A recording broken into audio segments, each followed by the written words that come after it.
Hi, ladies.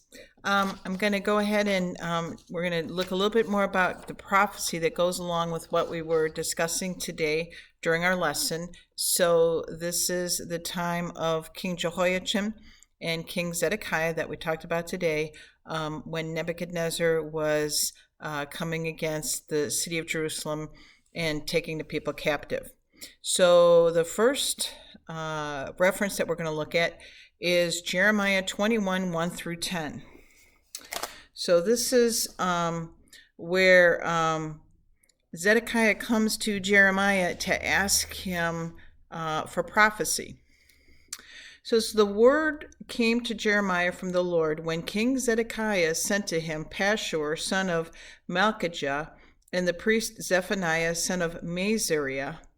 They said, so they're speaking to, these people have come to Jeremiah, and they say, "Inquire now of the Lord for us, because Nebuchadnezzar, king of Babylon, is attacking us. Perhaps the Lord will perform wonders for us, as in times past, so that he will withdraw from us." So they're asking Jeremiah for a prophecy that the Lord will rescue them from the Babylonians.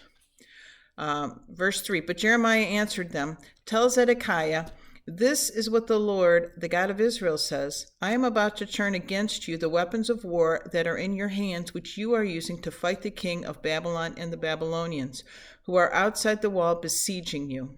And I will gather them inside the city. I myself will fight against you with an outstretched arm and a mighty arm, in furious anger and in great wrath.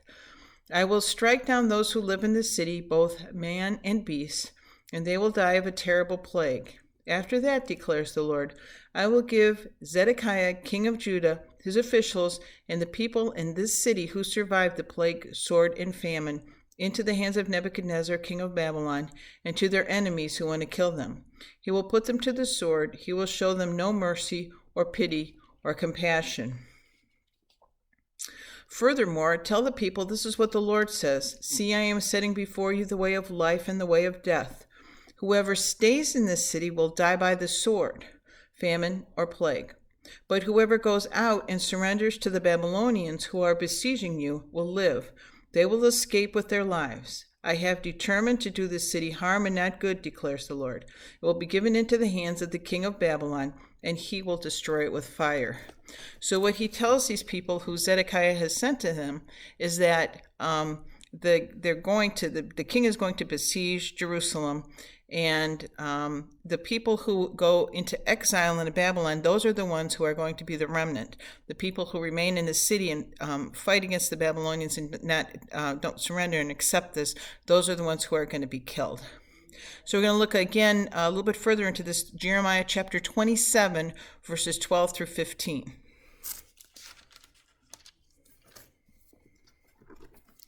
Okay, this is Jeremiah speaking. I gave the same message to Zedekiah, king of Judah. I said, bow your neck under the yoke of the king of Babylon. Serve him and his people, and you will live. Why will you and your people die by the sword, famine, and plague with which the Lord has threatened any nation that will not serve the king of Babylon? Do not listen to the words of the prophets who say to you, you will not serve the king of Babylon, for they are prophesying lies to you. I have not sent them, declares the Lord. They are prophesying lies in my name. Therefore, I will banish you, and you will perish, both you and the prophets who prophesied to you.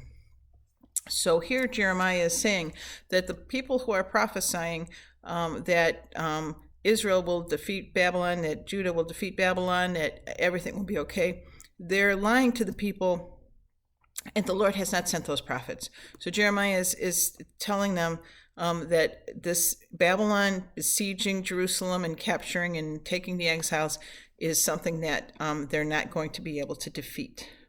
And then again, a little bit further in Jeremiah 38. It's probably a lot further, huh? All right. This is a little bit longer passage. So at this point, Zedekiah secretly calls Jeremiah and asks for a word of the Lord from Jeremiah. So we're going to pick up this conversation again, verse 14. Then Zedekiah sent for Jeremiah the prophet and had him brought to the third entrance to the temple of the Lord. I'm going to ask you something, the king said to Jeremiah. Do not hide anything from me. Jeremiah said to Zedekiah, "If I give you an answer, will you not kill me? Even if I did give you counsel, you would not listen to me." But King Zedekiah swore his oath secretly to Jeremiah. "As surely as the Lord lives, who has given us breath, I will neither kill you nor hand you over to those who want to kill you." Then Jeremiah said to Zedekiah, "This is what the Lord God Almighty, the God of Israel, says. If you surrender to the officers of the king of Babylon, your life will be spared, and the city will not be burned down. You and your family will live. But if you will not surrender to the officers of the king of Babylon, the city will be given into the hands of the Babylonians, and they will burn it down. You yourself will not escape them." King Zedekiah said to Jeremiah, "I am afraid of the Jews who have gone over to the Babylonians, for the Babylonians may hand me over to them, and they will mistreat me." "They will not hand you over," Jeremiah replied. "Obey the Lord by doing what I tell you. Then it will go well with you, and your life will be spared. But if you refuse to surrender, this is what the Lord has revealed to me. All the women left in the palace of the king of Judah will be brought out to the officials of the king of Babylon. Those women will say to you, 'They misled you and overcame you, those trusted friends of yours. Your feet are sunk in the mud. Your friends have deserted you. All your wives and children will be brought out to the Babylonians. You yourself will not escape from their hands, but will be captured by the king of Babylon, and this city will be burned down.'" Then Zedekiah said to Jeremiah, "Do not let anyone know about this conversation, or you may die. If the officials hear that I talked with you, and they come to you, say, 'Tell us what you said to the king and what the king said to you. Do not hide it from us, or we will kill you.' Then tell them, 'I was pleading with the king not to send me back to Jonathan's house to die there.'" All the officials did come to Jeremiah and question him, and he told them everything the king had ordered him to say. So they said no more to him, for no one had heard his conversation with the king, and Jeremiah remained in the courtyard of the guard until the day Jerusalem was captured. So he goes to see the king, and he has bad news for the king. He tells the king, "If you surrender, you'll live. But if you don't surrender, you're going to die. The city's still going to be besieged, and there's really nothing that you can do." He says, "Obey the Lord in this and surrender." But of course, we know that Zedekiah does not do that. All right. So those are some of the things from Jeremiah regarding his speaking to Zedekiah directly. So Zedekiah knew from Jeremiah that he should surrender. So now I'm going to take a quick look, just one passage, two passages in Ezekiel. The first one, just to help identify from the passage, from Ezekiel itself, where he falls in this. So we looked at verse 1. We're going to look at verse 2, okay? So I'll read verse maybe 1 to 3 here. In my 30th year, in the 4th month, on the 5th day, while I was among the exiles by the Kibar River, the heavens were opened, and I saw visions of God. On the 5th of the month, it was the 5th year of the exile of King Jehoiachin. That's the one who we read about today, who did surrender, and he and his family ended up in Babylon. The word of the Lord came to Ezekiel the priest, the son of Buzi, by the Kibar River, in the land of the Babylonians. There the hand of the Lord was on him. So Ezekiel is one of those exiles. This is the 5th year of the exile of King Jehoiachin. So King Jehoiachin has been in Babylon now, in prison for 5 years. And Ezekiel is also in Babylon at this time. Now I'm going to go a little bit further into the book. We're going to look at chapter 17, just a very few verses here. This one is a little bit more difficult to follow because he talks about a prophecy about like an eagle and a tree and how it was planted, and then he explains it. So beginning in verse, let's see, this is Ezekiel, verse 11. Chapter 17, verse 11. Then the word of the Lord came to me. Say to this rebellious people, do you not know what these things mean? Say to them, the king of Babylon went to Jerusalem and carried off her king and her nobles, bringing them back with him to Babylon. So that's referring to Jehoiachin. He goes, he captures Jehoiachin. Jehoiachin surrenders to the king of Babylon and gets exiled to Babylon. Then this is verse 13. Then he took a member of the royal family, he meaning Nebuchadnezzar. Then he took a member of the royal family and made a treaty with him, putting him under oath. So that's when he makes Zedekiah king.